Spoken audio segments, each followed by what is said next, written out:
development by Ayala Land and Leonio Land. And this is envisioned to be a new growth center in Central Luzon. Okay? So within the Ayala Land portfolio, this is actually our second largest estate in terms of land bank. And this is following Nuvali. So familiar po tayo sa Nuvali. So what we envision for Nuvali in the south, that's what our goal is here in Pampanga for Alvara. Okay? And since our launch in 2014, we have seen how the estate is unraveling to be its own self-sustaining community. So, located, alam naman natin, nandito tayo lahat, marami pong taga Pampanga. So, we are located in a very strategic zone. For those who came from Manila, probably you took the NLEX, SCTEX corridors and you came right out of Porac Exit. For those naman coming from Pampanga, Angeles, and San Fernando, probably you took the Porac Access Road or traffic po, nag-SCTEX pa rin tayo. So, in any case, those are the access points of Alviera, and you know, we've missed people coming here, visiting us, and again, we are so happy that you could join us for this afternoon. Okay, so now that we are hopefully seeing the end of the pandemic and people are starting to travel or people are starting to venture out of their homes, ang battle cry namin is really to refresh, restart, and reboot the activities within the estate. And we are doing so by activating the estate on different fronts. So, if nabalitaan niyo po last month, in March 19, 2022, we actually kicked off our activation initiatives with the groundbreaking of Miriam College. So si Miriam, maganda po yung site niya, nasa tapat siya ng Alviera Country Club. Miriam will have basic ed in the first few years, and then gradually increasing po yung mga offerings nila.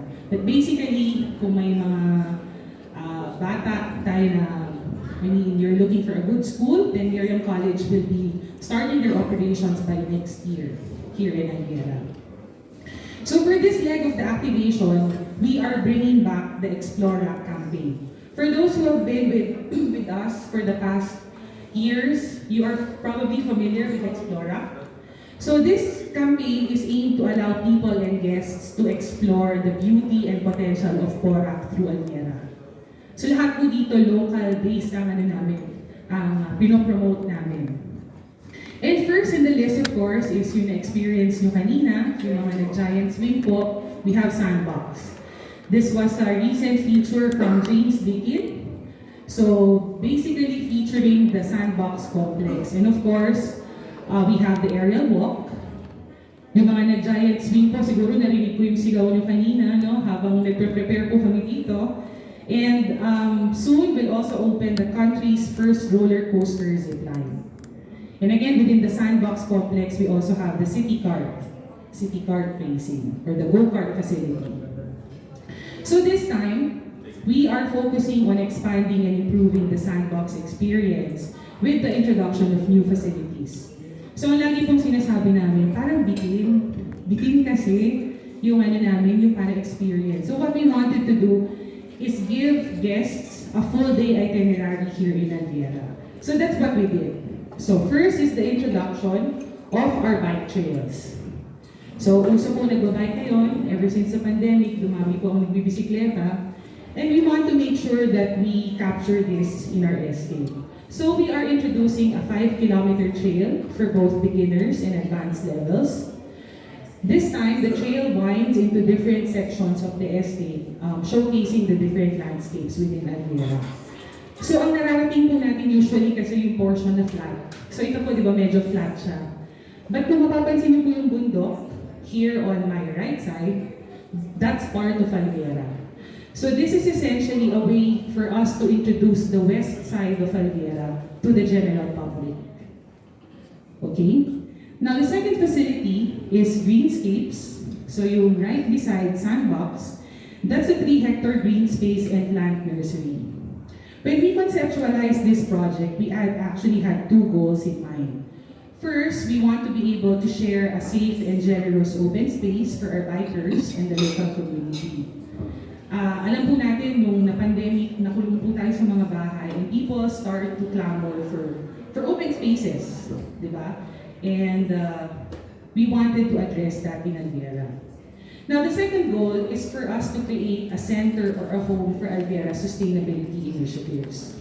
For those who've been to the site before, mapapansin niyo po tumubo na yung mga puno natin. Mas marami na. So, from when we started, we have actually introduced a total of over 400 new trees here in the site. And now we realize that the microclimate has significantly improved, meaning kung nasaan po tayo ngayon, pag may puno, medyo lumalamig, di po ba? So that's what we want to promote in the next couple of years. And of course, we did this with the help of our kapatids from the IP community. Sila po yung main stewards of this project. And now to continue with this goal, we want to make sure that we take care of our planting stocks through the nursery. Kung mapapansin niyo po, maraming puno kanina doon or halaman, all while sharing a nice open space for our local community. So lahat po, nung nakikita niyo para sa sandbox is also for our local community here in Cora. Now the next facility is KTM. Okay, so the KTM track. This is in partnership with the KTM, an Austrian sports car and motorcycle company. So kapatid po namin to within the Ayala Group. May mga motorcycle enthusiasts po ba dito? Yung mga naglo-long ride, nagmo-motocross. So baka po ma-encourage na tayo. Makita ko po si Sir, nagmo-motor na pala dun sa, dun sa KTM track. So, this is a 3-hectare exclusive motorsport biking school. So this offers, this time, hindi po siya basta-basta kayo pupunta doon, but this is a school, this is a riding academy. So they offer training programs with a set of obstacle courses and facilities. If you are familiar with the South, makikita nyo sa Skyway yung Honda, Honda Riding Academy. It's similar to that, the only difference, this is off-road. So medyo, it banks on the natural terrain of Alviera. And then another facility that we introduced is W Camp, or West Camp. So this is a 5,000 square meter campsite designed for car campers or outlander type of camping. This is also a trend that blossomed recently, and we feel this is a perfect fit for the west portion of Alviera. And again, this kicks off our nature-inspired activities kasi along the W Camp are natural streams and walking trails. So maybe, hopefully, next quarter or in the second half, we will invite you back, maybe to try out this facility and the facilities surrounding W Camp. And of course, we have the Alviera Country Club, where we are now. So this facility sits on a 5.6 hectare property. Our F&B is a favorite for amongst our members, yung mga offerings po in the restaurant. If you're happy with the food, we are very grateful to our kitchen staff, talented kitchen staff for preparing those. We also have banquet halls, which we hope to open more to the public ngayon now that gatherings are allowed. Okay. And of course, later on, if you have time, you're free to roam around the facilities of ACC Explore. Hindi po dito natatapos ang ACC. If you go at the rear end, you'll see that there's a full set of sports facilities. Mahilig po mag-basketball, mag-tennis. Pwede niyo pong i-explore.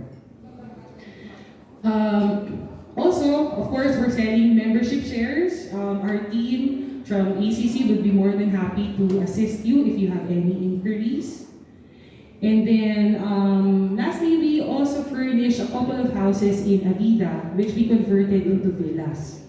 So yung mga napapagod po kasi medyo adventure tayo dito, yung mga napapagod sa ACC, sa Sandbox, we now have a few units of houses that can be rented out for you to stay here in Alviera and have the full experience. Okay? So, for our activities moving forward, of course, Sandbox facility is opening tomorrow, April 23. W Camp family activity will kick off in April 30. And then another EXPLORAC ride out May 30. Although we want to, of course, reiterate that the bike trails are open now daily from 6 a.m. to 6 p.m. So, yung mga bikers po, yung leisure bikers who just want a new scenery di ba? Apart from Clark, apart from the usual, you're free to visit Alviera. And so, just to sum up everything, this campaign, our EXPLORAC campaign, is actually envisioned to enliven and support not just Alviera as an estate, but also to support the leisure and tourism activities in Pampanga. This is also standing in camaraderie with our local community by generating employment and livelihood opportunities for them. So, we are very proud to say that at least here in the Alviera Cafe Club, 100% of our employees are from Pampanga. About 80% are coming from Cora. We have the same profile for our employees in the estate group.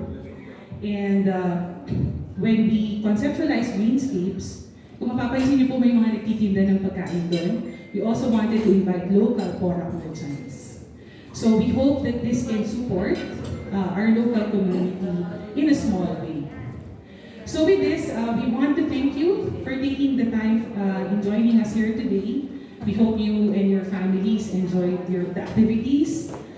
Please feel free to explore the club if you have time.